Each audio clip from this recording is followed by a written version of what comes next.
Hi and welcome to my CK3 Roleplaying and Storytelling channel. In this weekend series I am playing with Iberian Struggle, Fate of Iberia DLC, and we are the Duke of Barcelona, Geofré the Hairy. Our end goal is to achieve détente, and to achieve that we first need to achieve conciliation.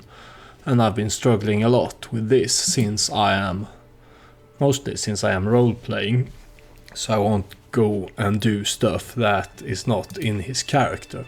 And because since it is a role-playing, I am playing after his traits and the character I develop for him during the storytelling parts. And the storytelling parts is, I think it's the main reason that anyone should watch my channel, because I'm never gonna be great at commentary. You know, if you are patient you might catch me saying something funny, but most of the time I will just be mumbling. So the storytelling parts with the written parts running over the screen, it really adds more flavor and depth to the game and the characters. And but if you want, you can also look at it as a way to cheat with the role playing, because in the storytelling I involve characters around my main character, and they also has an agenda and things they want.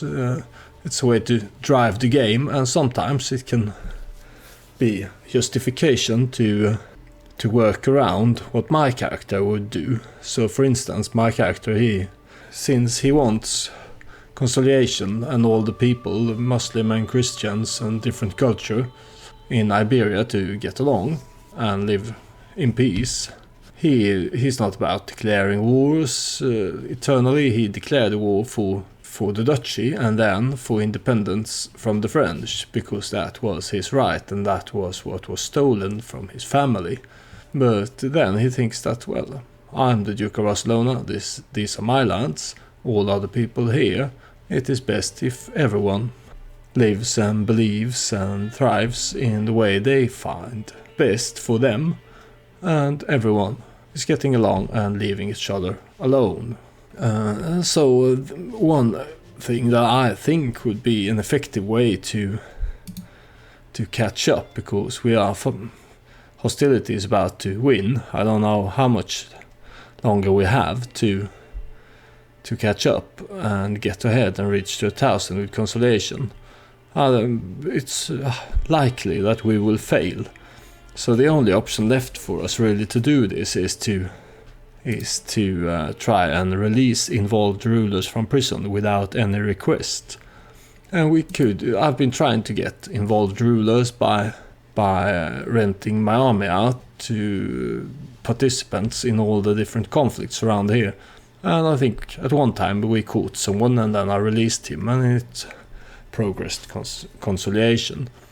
But another way to do it is by kidnapping people, abducting neighboring rulers and then release them. This is not something that he would consider, because he's a just man and he doesn't think it's right, and he's probably right. I don't see how abducting people will make for conciliation and a good peaceful solution. So in the last episode, I had this part when the people around him, they are starting to worry about him because he's really stressed and he's increasingly frustrated that he can't achieve what he wants.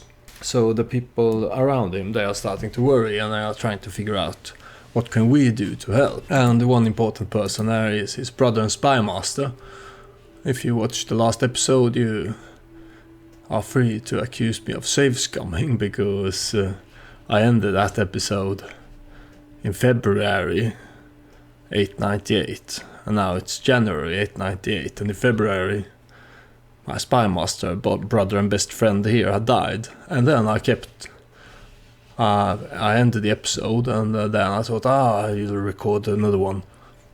And I kept recording and I forgot that I turned off the recording, so I had to go back to the closest autosave date, and now he's live, so I'm gonna play with that. It's save scumming, but it was involuntary save scumming.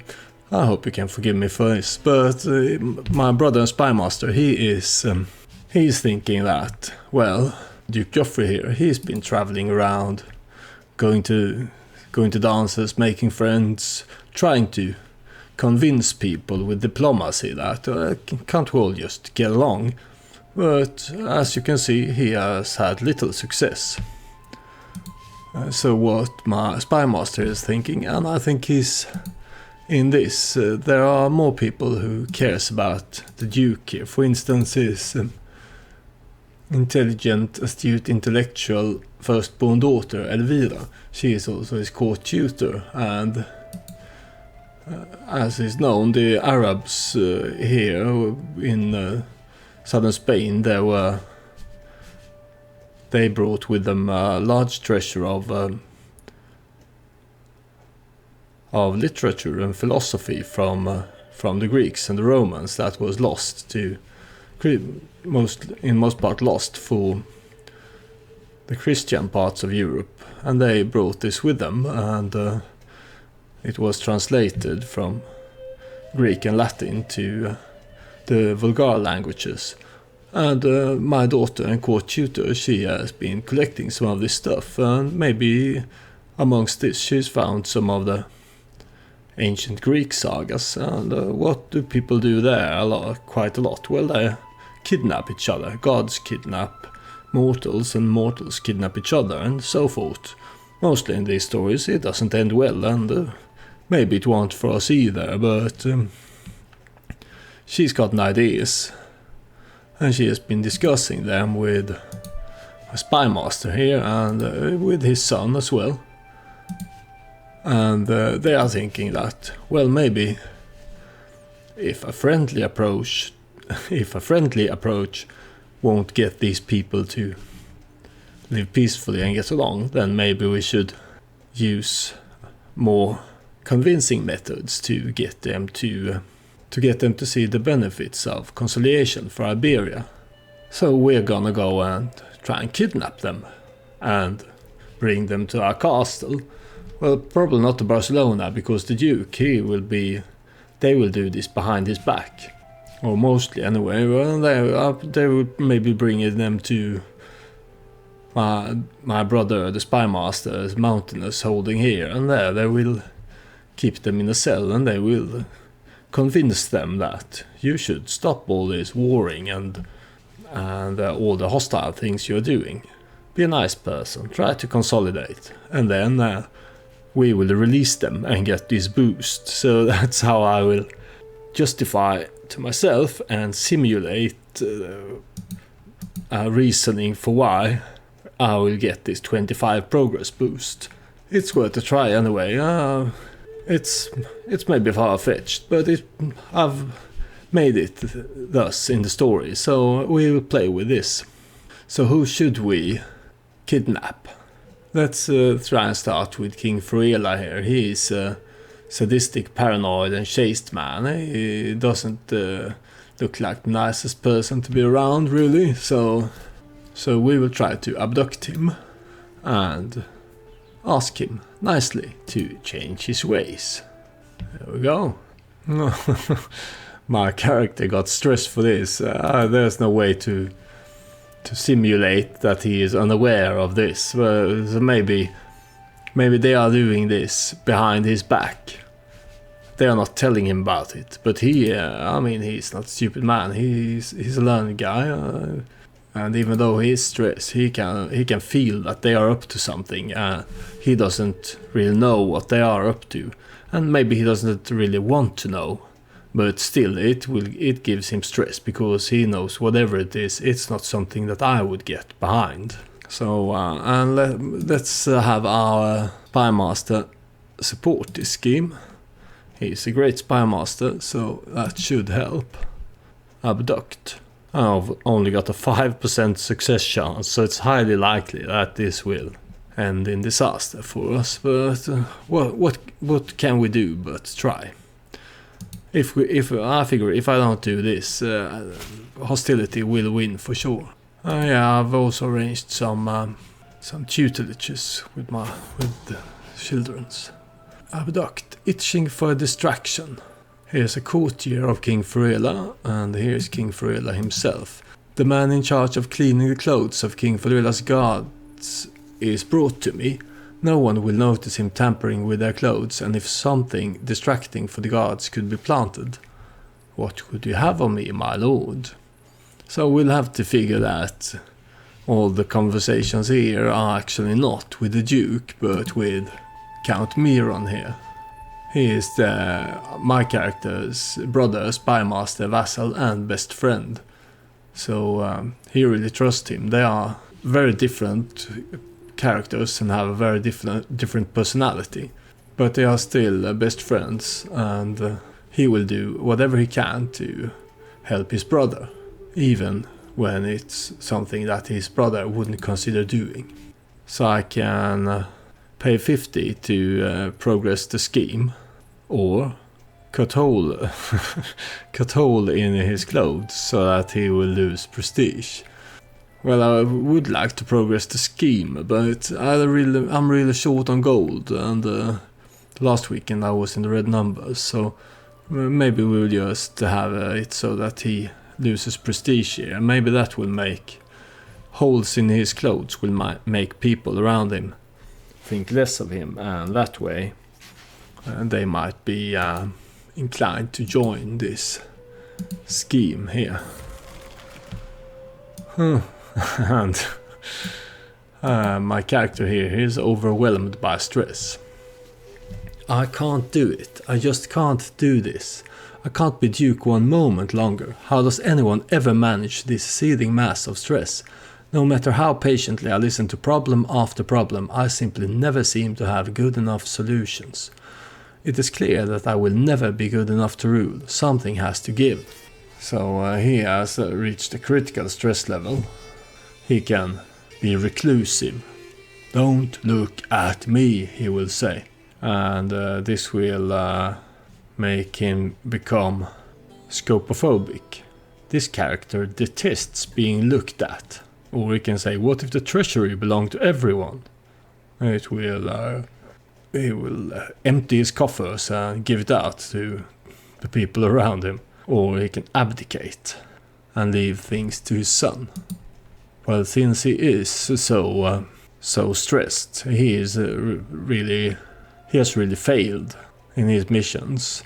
So it is tempting to have him abdicate and start anew and have his son Geofré here try new things. Even though he is one-legged, he is a decent character as well. Same time, he is ambitious, so I think he would try to find a way to keep on, even if that way is being reclusive. It kind of fits in the... If I'm building this story with his spymaster and his children and his closest going behind his back to try to make things happen that he just wouldn't do, then having him being reclusive kind of fits, because he will sit there in the shut in his study, and he will refuse to talk to people. That in effect means that he's really leaving the rule of the realm to others, like his son and his council. So yeah, let's go with this. And let's have him seclude himself, to seclude yourself, to focus your mind. That will lose us some stress. We will spend prestige, but he is shutting himself in now. He doesn't, goodbye, he says. He don't want to be part of this anymore. To truly center my mind and clear it of thoughts and concerns, I have to be left to my own devices. Alone I can focus and heal. That sounds fitting. Stress coping, alone. I shut the door behind me and take one step into the quiet room. I breathe in deeply and out. Let's try it, everyone. Breathe in, breathe out. Breathe in, breathe out. Now, this is the self-help channel. I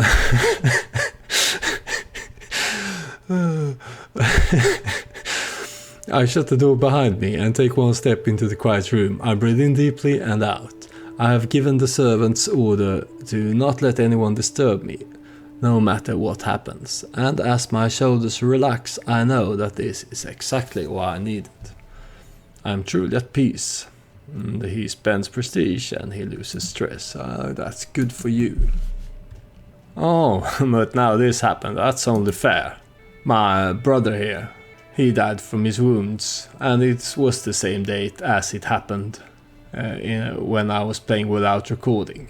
So there you have it. My involuntary save scumming didn't save my brother here, and that's also the reason, of course, why the Duke, he was tipped over the edge here. His soulmate, his best friend in the world, his brother, died. Yeah, it was it was February last time as well, so that's fair.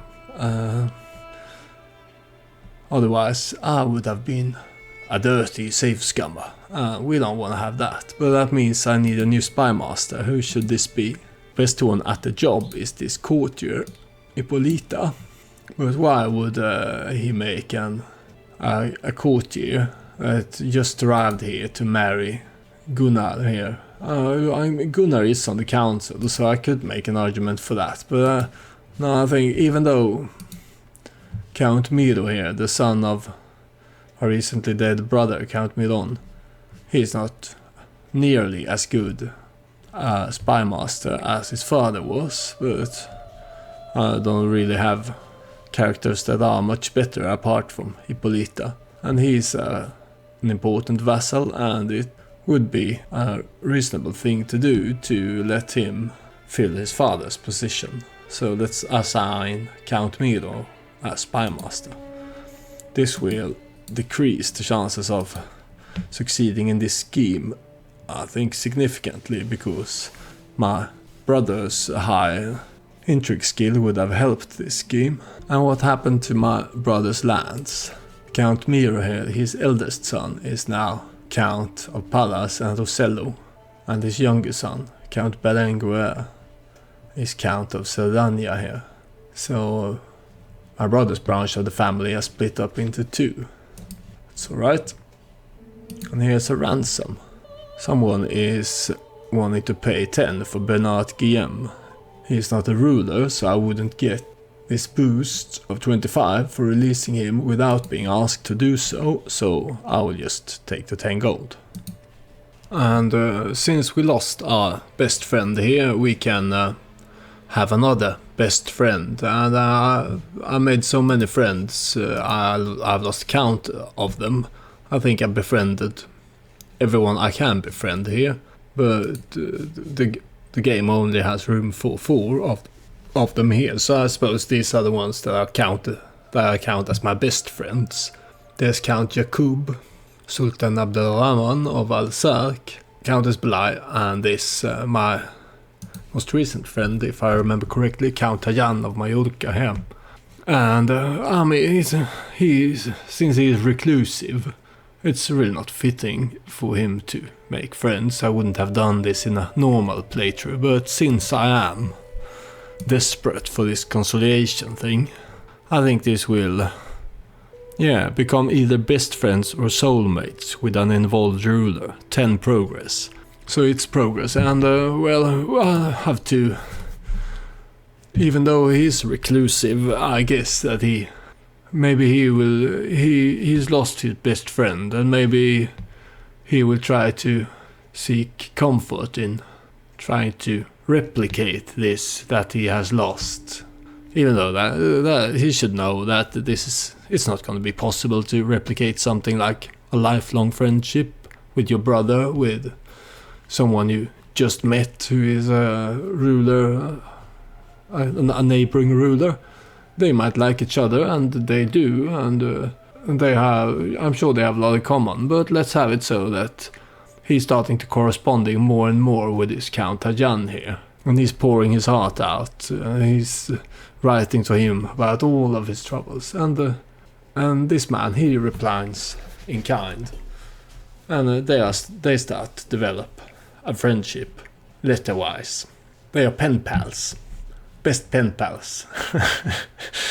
That's one of the reasons I really don't.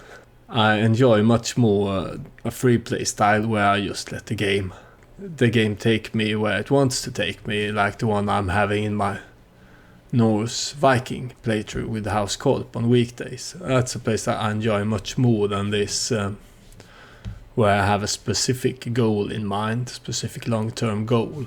I mean, just single-mindedly doing a thing repeatedly to achieve a specific goal is just not really fun, is it? Well, apart from when you're masturbating. Sorry. Well, apart from that I just said, I don't enjoy doing this kind of stuff, but we are doing it here, and if you, like me, don't really enjoy this going all in to achieve a goal, and go enjoy my Norse Let's Play instead, where I don't do this stuff. But still, I think if I hadn't been role-playing and storytelling, I could have been much more effective. So I still think it's kind of alright, as long as I can make it reasonably fit into the story and my character. And if you if you've been following this, let me know what you think. I'm open for criticism, but let's try and swear oath of true friendship with this random count here. Yeah, he became my best friend. I really hope that this counted. Yeah, it did. Now we're only about 100 behind. We need 4 good kidnappings to have a chance to catch up. Can we synergize friendship with him as well? It would probably mean a total mental breakdown for my character, but he's already well down that part. So he's got an excellent learning skill. So if we draw on a mix of both our educations, it will increase my martial and learning, and it will do the same for him. It will increase our stress gain as well, so it could mean that he will go completely nutters, but let's do it. If he does, then I will just have to tell the story around that. My crazy Duke here. And I've been looking around. There's really no one who wants to rent my armies at the moment, even though there are some conflicts. Here's an event with this West Francian princess who is married to my nephew and my wife. She's a genius lunatic. I am surprised to find my wife skulking in my study. By the look on her face, something is clearly upsetting Yalida, yet it takes me a while to convince her to share her concerns with me. My beloved, I must confess you that Rotrida has gravely insulted me. I cannot bear the thought of being close to that coarse woman any further. So I can throw her out and gain stress. Or I can say, I think you might be overreacting a bit there, and gain stress. Or why do you not tell me everything from the start, which would be an intrigue challenge. Yeah, let's do that one then. I really can't afford more stress. The more I hear about this story, the more I am convinced that my wife is not telling me the truth. By the end of our discussion, I am left with a distinct impression that Yalida has fabricated the entire thing to smear Rotrida. So I can get a weak hook on my wife, and it will give me stress. Or I can say, I expect you to apologize for these baseless accusations. Yeah, let's do that. My wife will hate me for it, but she probably already does, because I've locked myself into my chambers and refuse to see anyone. Oh, I'm also trying to befriend people, which should be a hard thing to do, I suppose, when you're reclusive, but anyway. After learning that Duke Arias would be guesting at a manor in the village of Caldonia, I realized that it would be the perfect occasion to meet with him. When the time came, I was seated right next to Duke Arias for the entirety of the dinner, but I found myself incapable of saying anything interesting. I give up. And this is fair as well. It would have been strange if this super stressed Duke, who just said that he don't want to see anyone and he don't want anyone to look at him, if he was out making friends. So that it's perfectly fair, this. Oh, here's another daughter. She came of age and she became a fortune builder at a Mesanda. Is there anyone good for her to marry? Well, there's this Emir of Portugal. I seem to remember I looked at him last time and reacted this. And I switched to, it was with this daughter. She's a bit older than the one who just came of age, but like I said, normally if I was role-playing in my normal laid-back style, I wouldn't do this, but yeah, well, still, I remember it's only worth 3 towards conciliation to do this, so why would I? It would have to be a better alliance for me to consider this, really. Maybe I could find some matrilineal who is good at prowess, because I need good knights. No, not really, so let's save my daughters for later. Abduct en route. So here's someone named Ademar. He is maybe gonna help us abducting King Fedrela. Let's read what it says. When the time comes, my agents will need a safe escape route out of King Fedrela's castle should anything go wrong. A detailed map of the local hills, with all its hidden paths and caves, would be an invaluable resource. So I can pay him 15, which will increase our chances. Or I can do explore the hills yourself. My character wouldn't do that. It will give him stress, and he is reclusive. Or abandon the idea. I think this might be worth 15 gold to get these maps. And let's invite our new best friend here to a hunt. It will cost us a lot of gold, but it will be slight progress towards conciliation, and a hunt is a good way to lose stress. And I think it's justifiable that even for a reclusive character to go on a hunt. You know, like King Robert in Game of Thrones. When he was stressed and drunk and wanted to clear his head, he went on a hunt, right? So let's do this. The White Lynx. I am riding ahead of the group as the plain suddenly grows still around me. The silence is almost palpable, and I struggle to hear even the noise of the horses' hooves. Just as I am about to turn back to find the others, I glimpse it ahead of me, blurry as in a dream. A lynx as white as snow. So this is something that a stressed out duke sees when he's out hunting. A white lynx. He can go like something from a tale, I must have it, or it's just a lynx, I will hunt others, which will give him focused attention. No, I think in the state of mind that he is, and also since he's ambitious, that's his nature, even though he's so stressed out now that he kind of lost track of that. I think that he sees this white lynx and he thinks that I must have this. Maybe that is the answer. I follow the white lynx into the plains, and almost unnatural silence hangs heavy over us, and the sudden sound of a voice startles me. My lord, there you are. I turn around to see the rest of my party having caught up to me. As I look back, the lynx is gone. I can say it might have gotten away this time, or say I scouted ahead, yes. No, I will not now rest until I find it. This is his new ambition here.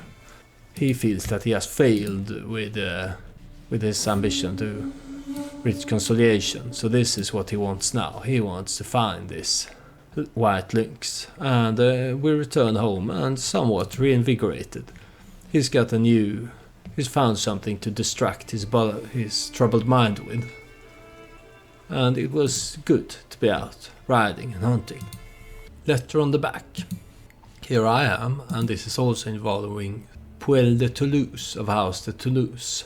We don't know this woman, but House de Toulouse, in the back history of my character, the game gives you this when you start the game as Duke Geofré. I believe that the House Toulouse were responsible for the death of his father and stripping his family of their lands.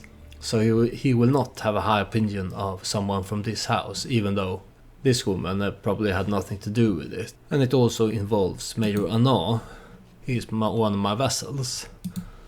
And there's Puel de Toulouse. Passing through my court, I notice an unrecognized face approach me. My most implacable leech, I am Puel, former courtier of your vassal, Major Arnaud. He has asked me to present myself before you and partake in your court. He has also given me a letter of introduction that only you may read. Then she hands me an enclosed letter. After breaking the seal, the letter simply reads, Dear Geoffrey, please assassinate the bearer of this letter, Arnaud. Alright.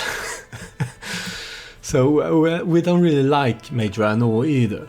He was our chancellor for a short while. He did a bad job at this, and we fired him. And that's really all the story we have with this man. So the Duke Geoffrey doesn't think highly of him either. So, but I can go, welcome, come have some poisoned, invigorating herbal infusions, which will kill her and improve his opinion of me. Or I can disregard the letter and accept Puel into my court. Or I can say, you've been marked for death, flee while you can. This last one will give me stress because I am just and gallant. I really don't see why. We really don't like this man. We don't have any relations to him other than him being our vassal. So why would us getting a letter where he says kill the bearer of this letter without any explanation as to why? It only says, Dear Geoffrey, please assassinate the bearer of this letter, I know. He can't give us orders. And he's not in a position to ask us something nicely either. So, well, the only thing is, why would this give me stress? Because I'm just and gallant. If anything, it would be the right choice to do if you're just and gallant, right? Save this maybe innocent woman from this sadistic, wrathful lunatic. Well, he's not a lunatic, but but it seems like that would be just and gallant, wouldn't it? The game doesn't think so. I'm not sure why, but there's not much I can do about that. So I will. Why would I kill her? He hates the house Toulouse, but if he wanted to kill her, he would have done this himself as a revenge for something, and he would have gone for a far more prominent figure of the house Toulouse than this content and landed gentlewoman, right? So I don't really have a need for her in my court either, but no, I will do this. It seems like the best choice here. And then maybe we can use this to get ourselves a good night. Good night. Yeah, let's marry her to this 29 prowess Breton man who is a forest fighter. Seems good. This is a bit gamey, but let's have it that he was wandering around with no one to serve, and then he came to our court, and they were both unmarried, so he married her, and he is now in my service as a very skilled knight. Here he is, he's by far my best fighter, so that was a good move. Well, it looks like Portugal took a large part of Galicia here. They only took this county. But anyway, Galicia is failing in this playthrough. And it's partly because this man here, he was my friend and my ally. And I was away here with my army trying to help him doing battle in the mountains here, and he just refused to help us, and later he himself was killed and lost the war. So I think that was the start of the downfall of Galicia. And here it is. The stress was too much for Duke Geoffrey I of Barcelona. He has found peace in Christ's embrace at 59 years of age. He died of natural causes, a man not to be trifled with. He embodied the dignity and power of his title like a few rulers can. Duke Geoffrey ascends to the throne. Being a talented military tactician, many expect him to lead the realm to many victories on the field of battle. So that's it. Well, I'm really sad for Duke Geoffrey, the Harry of Barcelona. He was a great man in many ways, and he really tried hard to achieve his goal of conciliation. He achieved his first goal easily enough to take back the duchy of Barcelona that his father and his father before him held. And he also gained independence from the French, who had done his family wrong. And he has seen to it that his realm is now following the Mozarabic faith, which means that they are following a branch of Catholicism that is more tolerant towards other religions. Because his great ambition in life was to reach conciliation. And it looks like he, for most parts, failed in this. He worked really hard, he made alliances and he made friends all over the realm. But he really never was able to get the majority of people to understand that the way forward for Iberia was conciliation and a cooperative thinking. Hostility is really far ahead. The goal with this playthrough from the start was to try to reach conciliation and détente, so I will continue with Duke Geofré here to try and reach that end goal. And I will do that in a role-playing way after his traits. So who is he? He's one-legged, that's too bad. That means that he won't be... I mean, he can still lead his troops, especially when we are laying siege, because he's really good at that. But he won't be, for obvious reasons, he won't be on the front line fighting. He's a vengeful man, like his father. So if someone does him wrong, he won't forget this. He will try to get revenge. But he's also compassionate, so that's an interesting combination. Vengeful and compassionate. So he will try to get revenge in a compassionate way. Should be a challenge to figure out how that is done. And he's also temperate, which means that, he's temperate. He's not prone to be tempted by vices and gluttony and lustfulness and stuff. And he's betrothed to this Infanta Aldara Forweles of Asturias, Princess of Asturias. So that's good. That's going to be a good marriage for him. So this series, it continues to be quite frustrating for me. It's in a way a relief that Duke Geofré died, because I was stressed like him, and maybe this can be a new start, and maybe we can see other ways to get what we want, to get peaceful Iberia where everyone lives in understanding across cultural and religious borders. This is my weekend series, so it's uploaded on Saturdays and Sundays, and on weekdays I upload my House Corp Norse Viking Storytelling Roleplaying Let's Play. There I allow myself a more loose and laid back playstyle, where I just let the game and the events and the storytelling takes me where it takes me. I enjoy that more than this. Maybe it is shown in my mood as well. I think it is, because I'm mostly frustrated when I play this. But so as long as I'm entertained and enjoying myself doing this stuff, I will keep on uploading every day, or as often as I can. And one of the things that makes me enjoy it is to see that there are a few people out there watching and placing likes and subscribing to my channel.